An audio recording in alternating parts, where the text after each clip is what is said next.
Okay, folks, it's Mike's Instant Movie Reviews.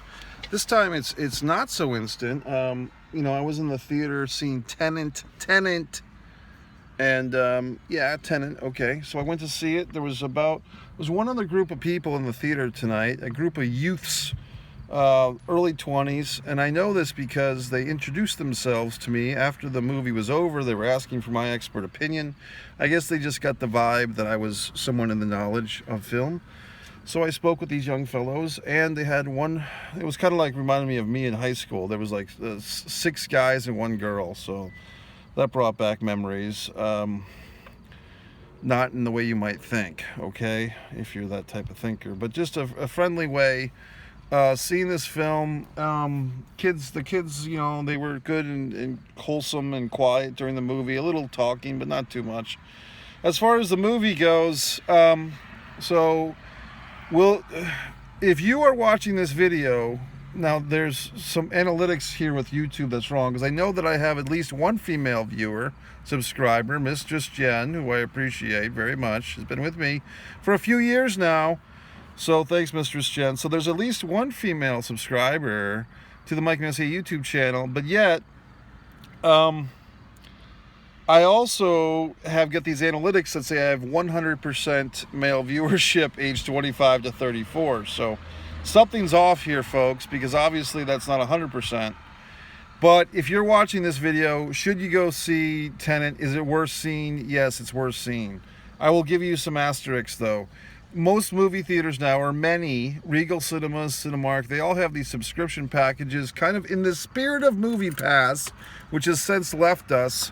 You can see, for instance, this Regal Cinema, $18 a month is your opening price to see all the movies you want per month. Now, they have a few other price plans depending on the bells and the whistles and the amount of theaters you can go to, but any effing fucking way. This movie now, should you go see it? I'll just say this. Is it worth seeing? Yes. Is it a must-see? No. Do you want to see Christopher Nolan's best work? The movie with DiCaprio that I can never remember the title from, I just saw it a few weeks ago at a reprise. I can never remember the title of that movie. It begins with an I, infected or inserted or something. This movie, I still say Memento is the best of all these time parallel universe movies. Okay, we're going to get into the spoilers, folks. So yes, is it a good go see a movie? Yes. Is it a must see? I don't think so. Now we get into spoilers. Look, I thought the special effects were cool with the whole, spoilers, okay? If you're with me, you're going to get spoiled from now on. The time traveling, the going in reverse time, all this stuff was great. Kenneth Branagh was great. The lead actor, folks, I'm just drawing a blank. I mean, he looks like James Harden, the basketball player. Is this guy famous? Did I see him in something? I'm sure I did, but I just kept thinking of James Harden. The lead female was driving me nuts because I thought she might have been an actress that I did a couple of scenes with years ago in a film school that has since gone on to have a career for herself. And I thought it might have been her. And I just kept looking at this woman, the actress, thinking, is that her or not? And just looking at the shape of her jawline and the shape of her head and her face, trying to figure out if it was her or not. I was pretty sure it wasn't, but it turned out to not be the same person. Branagh was convincing as this angry guy. The whole suicide stuff, the opening scene was cool. This is a movie, folks, that I did not have to use the facilities, the men's room at all. During the course of the film, I withheld myself because I do feel that this is the type of movie you can't leave your seat for a minute because you'll miss something. There was a lot of stuff in this movie. Does this make any sense for me to say this? The movie is almost too good. It's almost too good in its own genre of being too smart, too multi-layered. There's too much.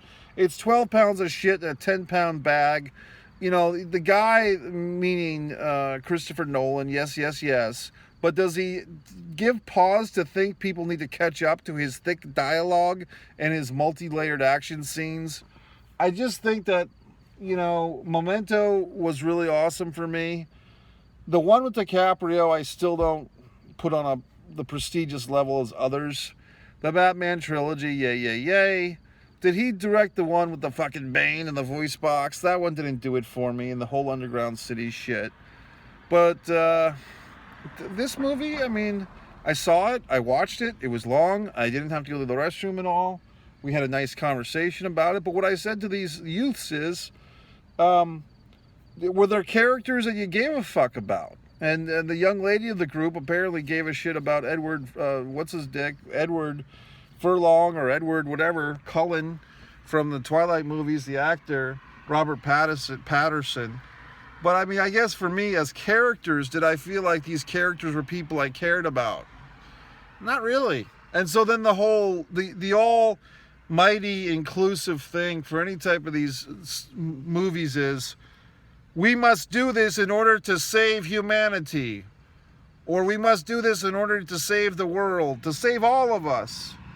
And after you've seen 20, 30, 100 movies like that, whether it's Armageddon or this one or that one, you kind of get to the point where you just don't buy into it anymore. Like, okay, we've seen a dozen movies in the last 2 years that they save the world. We must do this.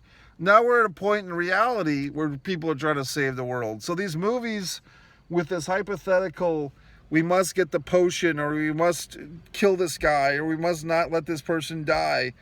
All these kind of things, or the world will end. The movie-going public is no longer buying into that hook and ladder. So that's why filmmakers or writers like myself will be in high demand, hopefully, that can write characters and dialogue and people that the people give a shit about, okay? So look, is Christopher Nolan a genius and, all this good stuff? Of course. I'm not taking that away from him or taking away from the performances. I'm saying that these 20-somethings outside the theater were left a little null and void, a little empty set, okay? And I was trying to tell them, hey, look, I get it, but, see Memento or whatever the fuck, but, you can only stylize things so much before people just say, where's the steak to the style? Where's the substance to the style? So is this a movie worth seeing? Yes. Is it a blockbuster? Yes. Is it a cinematic experience? Would it be better in IMAX? Yes, yes, yes, yes, yes.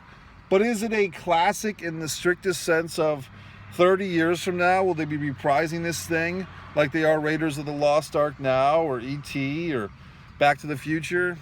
I don't know. I mean, it'll be in a fucking box set that you can stream directly into your brain, because you won't even want, God forbid you had a DVD. You have to, don't even stream it onto a screen in your home. That would be offensive in the future. Just take a fucking yellow pill and watch the movie in your brain.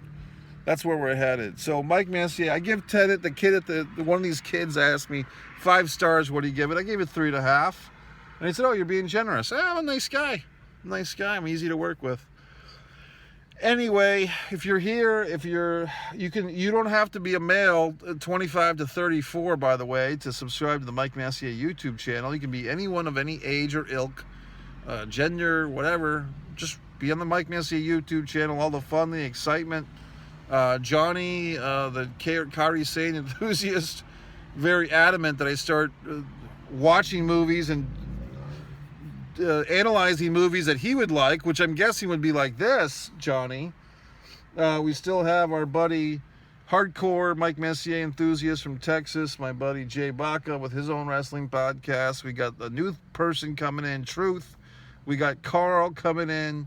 All the excitement of the YouTube channel, and I appreciate everyone who knows me in real life, YouTube life, Facebook, Twitter, all these wonderful things. Some of you might be saying, well, gee, Mike, you seem so nice and polite when you do wonderful shows like Messier Peace Theater or the Caitlin Monologues with Mike Messier, the new YouTube sensational show just launched, or the Michael McGlone interview. You seem like such a nice, polite guy. Then you do these videos, these pro wrestling rants, and you're swearing and you're getting angry. Well, folks, these are all the masks of Mike Messier. But who is the real Mike Messier?